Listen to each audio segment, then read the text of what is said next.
पर जमकर बरसे गृह मंत्री अमित शाह, भड़की कांग्रेस। अमित शाह बोले, घुसपैठ के कारण बढ़ी मुस्लिम आबादी, हिंदू आबादी में कमी।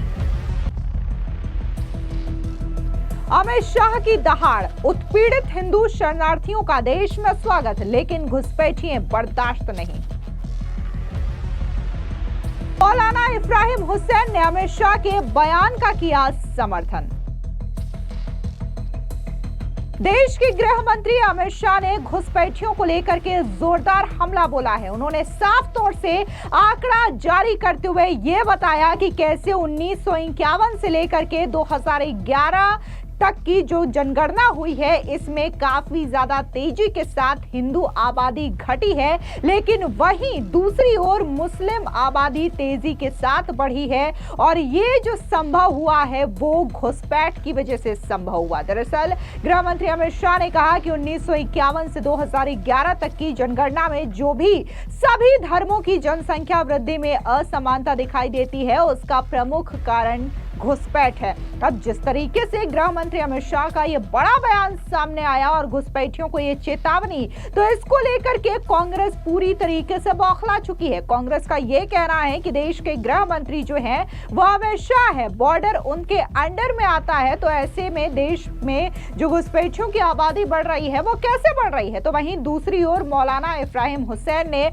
अमित शाह के इस बयान का समर्थन किया और उन्होंने साफ तौर से कहा कि अगर देश में घुसपैठिए हैं तो उन्हें फौरन निकाला जाना चाहिए। दरअसल आपको बता दें कि केंद्रीय गृह मंत्री अमित शाह ने शुक्रवार को दिल्ली में एक कार्यक्रम को संबोधित करते हुए कहा कि देश में मुसलमानों की आबादी क्यों बढ़ रही है। अमित शाह ने बताया कि देश में पाकिस्तान और बांग्लादेश से हो रही घुसपैठ की वजह से मुसलमानों की आबादी बढ़ रही है। अमित शाह ने कहा कि देश में मतदान का अधिकार केवल देश के नागरिकों को ही उपलब्ध होना चाहिए। अमित शाह ने आगे बताया कि देश में मुस्लिम आबादी में 24.6% की बढ़ोतरी हुई है, जबकि हिंदू आबादी में महज 4.5% की बढ़ोतरी हुई है। अमित शाह ने कहा कि यह घुसपैठ की वजह से संभव हुआ है, ना कि प्रजनन दर की वजह से संभव हुआ। इसी के साथ ही गृह मंत्री अमित शाह ने बाकायदा एक आंकड़ा जारी किया, जहां पर उन्होंने कहा कि भारत में आजादी के बाद हुई जनगणनाओं में, यानी कि तमाम इसमें जनगणना जो कि हर 10 साल में हुई है, इसका आंकड़ा शेयर करते हुए उन्होंने कहा कि 1951 में हिंदू 84.1%, जबकि मुस्लिम 9.8% थे। 1971 में हिंदू 82.72% हुए, जबकि मुस्लिम 11%। 1991 में हिंदू 81%, जबकि मुस्लिम 12.12% हुए। 2001 में हिंदू 80.5%, जबकि मुस्लिम 13.4% हुए। 2011 में हिंदुओं की संख्या 79 तो वही मुस्लिम 14.2% हुए। और वही वृद्धि दर की बात करें तो 2001 से 2011 में हिंदू जनसंख्या में वृद्धि दर 16.8% था और मुस्लिम आबादी 24.6% की दर से बढ़ी है। यानी कि सीधे यहाँ पर एक बड़ा आंकड़ा देखने को मिल सकता है हिंदू आबादी और इसी के साथ ही मुस्लिम आबादी की बढ़ती जनसंख्या के बीच। अमित शाह ने इस बात पर जोर देते हुए कहा कि भारत का बंटवारा धर्म के आधार पर हुआ था और दोनों तरफ से पाकिस्तान बनाया गया था। इन दोनों तरफ से भारत में जमकर घुसपैठ हुई। देश की आबादी में सिर्फ मुसलमानों की आबादी तेजी से बढ़ने के पीछे की वजह यही है। अमित शाह ने बताया कि मैं आपको घुसपैठी और शरणार्थी के बीच का अंतर बताने जा रहा हूं। पाकिस्तान और बांग्लादेश में जो हिंदू आबादी घटी, उसमें से कई लोगों ने भारत में शरण ली, इसे शरणार्थी कहते हैं। और भारत में मुसलमानों की जो आबादी बहुत तेजी से बढ़ी, वो पाकिस्तान और बांग्लादेश से घुसपैठ करके भारत में आए हैं। अमित शाह ने आगे कहा कि मतदाता सूची में घुसपैठियों को शामिल करना संविधान की भावना को दूषित करता है और जोर देते हुए उन्होंने कहा कि मतदान का अधिकार केवल देश के नागरिकों को ही उपलब्ध होना चाहिए। एसआईआर एक राष्ट्रीय मुद्दा है। अब जिस तरीके से अमित शाह ने ये बातें उठाई और उन्होंने कहा कि जिस हिसाब से मुसलमानों की आबादी देश में बढ़ी है, उसका एक कारण जो है वो घुसपैठ ही है। इसको लेकर के चौधरी इसको लेकर के चौधरी इब्राहिम हुसैन ने अमित शाह के इस बयान का समर्थन किया और उन्होंने कहा कि अमित शाह ने बिल्कुल सही कहा है। देश में घुसपैठियों के जो नाम है वो वोटर लिस्ट से हटाया जाना चाहिए और जो देश के नागरिक है उन्हें ही वोटिंग का अधिकार मिलना चाहिए और किसी को नहीं। सुनिए क्या कुछ चौधरी इब्राहिम हुसैन ने कहा। केंद्रीय गृह मंत्री अमित शाह जी ने जो बात कही है कि भारत में जिस तरह से पाकिस्तान और बांग्लादेशियों के द्वारा घुसपैठ करके यहाँ की आबादी यानी मुस्लिम आबादी को बढ़ाया गया है, वो मैं ये भी मानता हूँ कि ये बात बिल्कुल सच्चाई है और ये घातक भी है यहाँ के जो भारतवासी हैं उनके लिए। वो इसलिए कि जो संसाधन हैं भारत के, तो वो भारत के वासियों के ही इस्तेमाल के लिए हैं और होने भी चाहिए। हर देश का यही कानून होता है। लेकिन यहाँ ऐसा हुआ कि मुस्लिम शनाख्त के नाम लगा लगा के लोगों ने घुसपैठ किया पाकिस्तान से और बांग्लादेश से, और फिर यहाँ एक आतंक फैलाने की कोशिश की गई।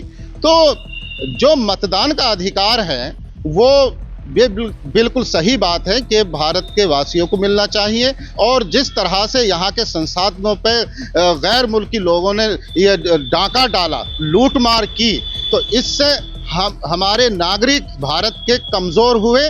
तो अमित शाह जी की जो बात है, इससे भारत के एक एक इंसान को जो ज़रूरतमंद है उसे आगे बढ़ने का मौका मिलेगा और इससे बहुत बड़ा लाभ होने वाला है। क्योंकि जो ये पाकिस्तान है और बांग्लादेश है, ये तो खुद ही आतंकवाद के रास्ते पर हैं और घुसपैठ करके यहाँ के लोगों में घुल मिल करके हमारी संस्कृति को, हमारी तहजीब को, हमारी इकोनॉमी को ये डैमेज करना चाहते हैं। तो ऐसे लोगों को बिल्कुल खदेड़ देना चाहिए, इनकी जांच होनी चाहिए। और पहले से भी जो इनसे कौन लोग मिले हुए हैं और किसकी शरण से ये यहाँ तक पहुँचे हैं, हमारे समाज में घुल मिलने का काम किया है, तो इनकी सभी की जांच होकर के जल्द से जल्द तत्काल इन्हें देश से जो है खदेड़ देना चाहिए।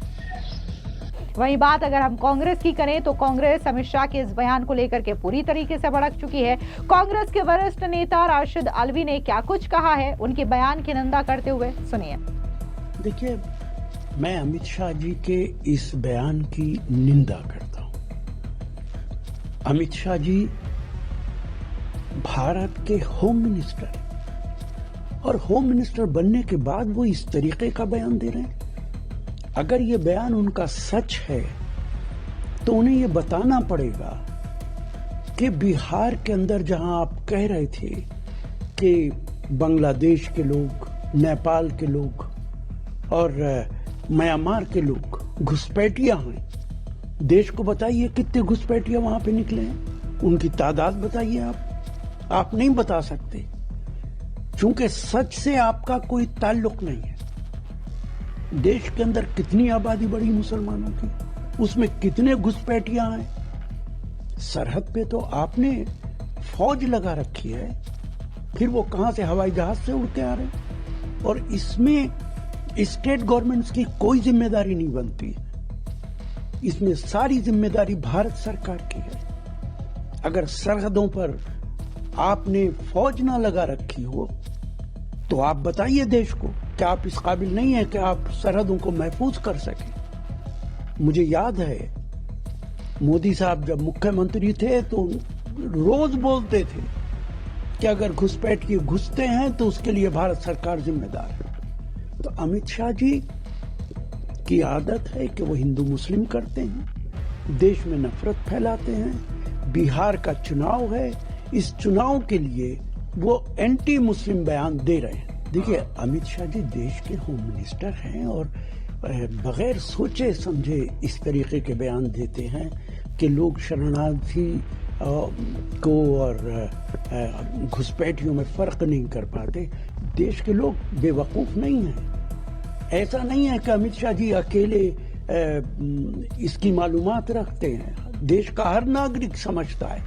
आपसे तो हम ये पूछेंगे कितने रेफ्यूजी हैं जो भारत के अंदर आए आपके कानून बनने के बाद, पाकिस्तान से, बांग्लादेश से, अफगानिस्तान से कितने लोग हैं वो बताइए। और कितने घुसपैठिए हैं वो बताइए, आप नहीं बता सकते। इसके अलावा बात अगर हम कांग्रेस की प्रवक्ता सुप्रिया श्रीनेत की करें तो उन्होंने साफ तौर से अमित शाह से यह सवाल पूछा कि आप देश के गृह मंत्री हैं, ऐसे में तो बॉर्डर की जो सिक्योरिटी है, बॉर्डर की जो सुरक्षा है वो आपके अंडर में आती है। ऐसे में आपको बताना चाहिए कि आखिर देश में घुसपैठ कैसे हो रहा है। सुनिए क्या कुछ सुप्रिया श्रीनेत ने कहा। मुझे लगता है कि अमित शाह जी कुछ बातें बौखलाकर कहने लगे हैं। जब दिल्ली का चुनाव आता है घुसपैठी आ जाते हैं, चुनाव गया घुसपैठिए का मुद्दा गया। झारखंड में चुनाव आया, घुसपैठी आपकी बेटी लेके भाग रहे थे, प्रधानमंत्री कह रहे थे चुनाव खत्म, मुद्दा खत्म। अब बिहार का चुनाव आया, घुसपैठिए का मुद्दा आ रहा है। कितने घुसपैठिए आपको दिल्ली में मिले, कितने झारखंड में मिले, कितने बिहार में मिले? SIR हुआ है, कितने घुसपैठियों का नाम कटा है, कितने आपको फॉरेन नेशनल्स मिले? इसका जवाब तो दे नहीं पाए ज्ञानेश कुमार जी।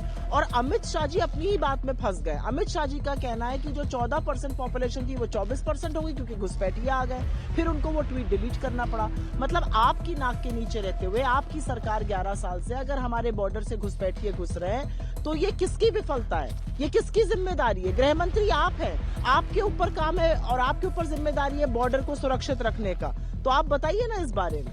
फिलहाल इस पूरी खबर पर आपकी क्या राय है, कमेंट सेक्शन में जरूर बताएं। धन्यवाद।